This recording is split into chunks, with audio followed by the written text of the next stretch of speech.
Hi, I'm Stephen with Alberta Urban Garden.ca. Welcome to my indoor gardens. We got our goji berries, and goji berries are an awesome fruit. I ordered them from Saskatchewan Goji Power, and I'll put the link down in the description. These things are hardy to my zone. Goji berries are not only, one of the great healthy fruits that you can do, but they are hardy, they are fun to grow, and they look pretty cool. So goji berries and wolfberries are almost one and the same thing. Typically there are different varieties in there, but it mostly has to do with hardiness. You're going to get very similar fruit, very similar bush, very similar growing characteristics. It's just whether or not they're hardy to your particular zone. So this particular variety was actually developed in China in their more harsh climates, and Sask Goji Power brought it over and is actually producing these in a commercial sense. So not only do they sell seeds, they sell plants in the spring, and they sell the fruit as well, which is it's a great thing to do. So we're going to plant some of these. We're going to actually try two different methods. One in the peat pod and the second directly in soil. So on their website they said they get about 75% germination. So I ordered 50 seeds. We'll try to get at least 2 plants going because I want to try something in the garden next year on where they're located before I make a final decision on where they're going to be. So we'll plant these. I'm also going to plant some lettuce that the small town gardener sent up to me. Thanks, Ronnie. I haven't tried lettuce inside either, so I'm going to try some lettuce inside. I'm going to try a couple of them. We're going to plant those today as well. Typically leafy greens don't require the high power that, say, a tomato or a pepper does to fruit, so they'll be perfect in here, a nice little snack. Anyways, let's get to it. So what I'm going to do is I'm going to plant them in 2 different ways, these goji berries. I'm going to plant some in soil directly, and the others in these peat pods. They're very delicate seedlings, so you want to be very careful. So what I'm doing is 4 of these and 2 of these. So these are the seeds. This is 50 of them. They're very, very small, so you got to be very careful. What I'm going to do is I'm going to plant 2 or 3 in each container and 2 or 3 in each of the pods. So what you want to do is you want to plant them 1 centimeter deep, and it takes 1 to 3 weeks for these things to germinate. So covering this in a dome will also increase the germination rate, which is what we're going to do. The dome will fit over these 2 containers and these peat pods, and we'll put the light directly on top of that. The only thing I do have to say about these tiny bags is they're tiny, and for people like me with large oaf-like hands, kind of difficult to work with. Small seeds are alright, but tiny bags are difficult.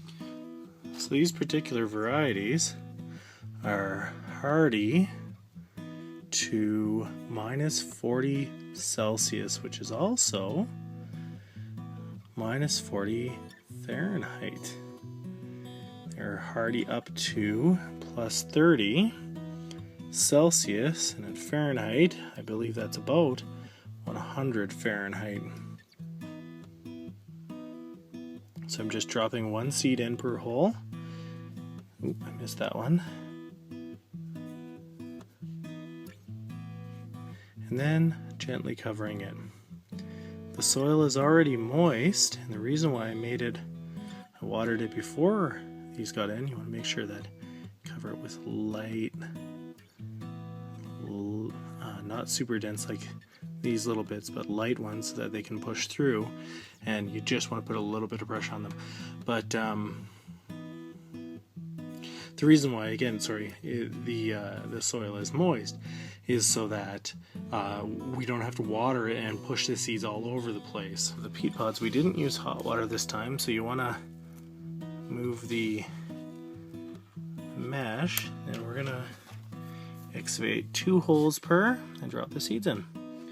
So last step here is put the dome over. This helps the germination rate, and then the light. So the light is not attached currently to the frame, for the time being, is perfectly fine just to leave it on here. It runs cold, so it shouldn't be a problem. Now I'm going to plant lettuce. I do have to thank Small Town Gardener.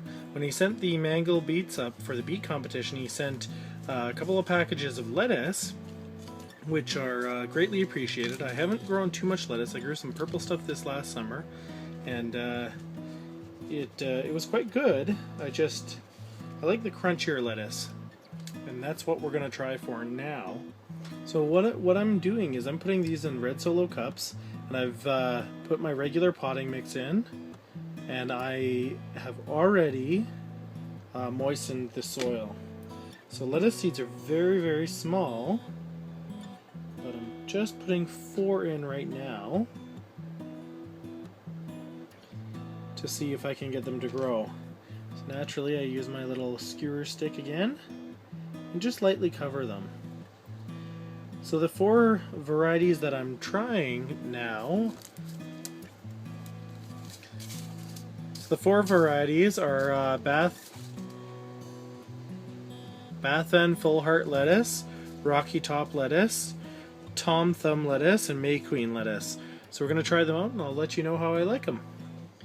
So just carefully now, putting a little bit of water on top just to moisten the seeds.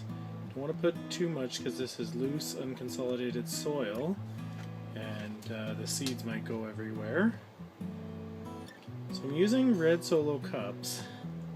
The reason why I'm using them is they're cheap and they work very, very well. I've used them the last couple of years for my seed starting and for early seedlings. You can't let pepper plants get too big in them or tomato plants get too big in them. But all I do, if you get a clear one, you might not need to poke holes in the bottom, but all I've done is I've put 4 holes in the bottom and just shove a knife in there and twist it back and forth and do it a couple more times. And these ones have gone through 3 years worth of work. So I've placed the lettuce. They don't need to be directly underneath the sun because lettuce, much like a lot of the leafy greens, are very, very shade tolerant.